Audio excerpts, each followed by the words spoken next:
Ukraine says, massive cyber attack, has shut down government websites, World News, Sky News.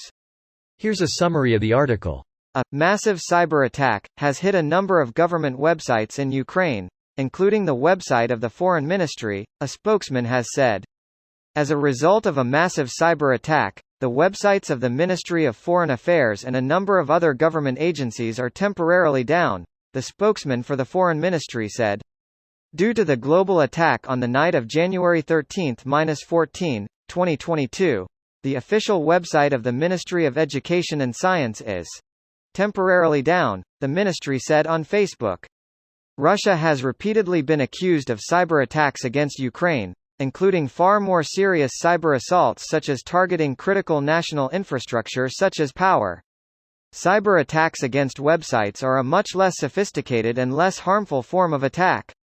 Western officials have been concerned about possible new cyber attacks as tensions mount over the potential for a new Russian invasion of Ukraine. The targeting of Ukrainian government websites comes at the end of a week of international diplomacy over Ukraine between Russia, the United States and NATO allies that ended without agreement and with both sides signaling worse hostilities could follow. This post received a score of 6,300, with an upvote ratio of 97%. Here are the top comments in response to this article. The Norwegian foreign minister just appeared in an extraordinary newscast saying they're very worried about the situation. Sweden has raised their military preparedness today due to Russian activity in the Baltic. Russia knows tensions are heightened, so it's a perfect time to poke and see how everyone will immediately react. They can now make plans around those reactions. When the actual attack comes, it'll be a surprise without any warning. The shot across the bow to test the international response before a full send. It's not new either, as they did something similar in 2008. Here's an interesting footnote from around pg.59 where it details the cyber attacks. RU, and to what they believe was the fictitious persona of Andrei V. Uglavity. Beyond tracing the registration information, the report also traced the Internet Protocol address of the domain and found that it belonged to a small Russian hosting company called Steady Host. Yeah, they're not great at hiding things, are they?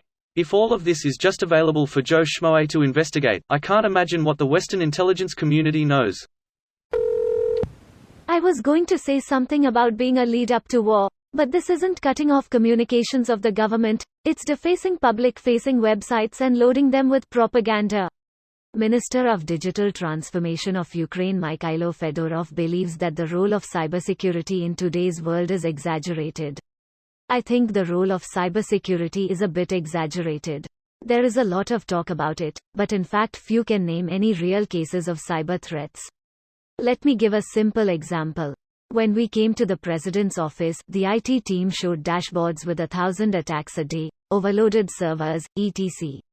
2 weeks later, we fired them, and nothing happened for several months while we were assembling a new team. Fedorov said. Poorly aged things. Who would do such a thing?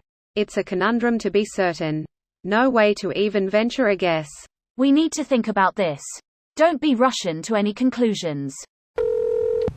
A communications disruption can only mean one thing. Invasion. A Phantom Menace reference in the wild. The day had to come eventually where one could be at least a little relevant or funny. A wizard arrives precisely when he means to. It's a me, Dumbledore. NPR reported yesterday that Russian troops can't invade until the ground is frozen solid or their tanks etc. wouldn't make it. The ground should be frozen within a few weeks, and it'll only stay frozen for a few weeks, so it gives the Russians a very small window of time to move. If they do move against Ukraine, it will almost certainly trigger more neighboring nations to join NATO and prepare to fight Russia, which would probably end poorly for Russia, again. But in the meantime it will cost trillions of dollars and many lives and make Putin feel like a big boy. This video was automatically created by Reddit to speech. The article and comments in this video were selected from Reddit according to their upvotes, and any paraphrasing was performed by smmry.com, without any human intervention.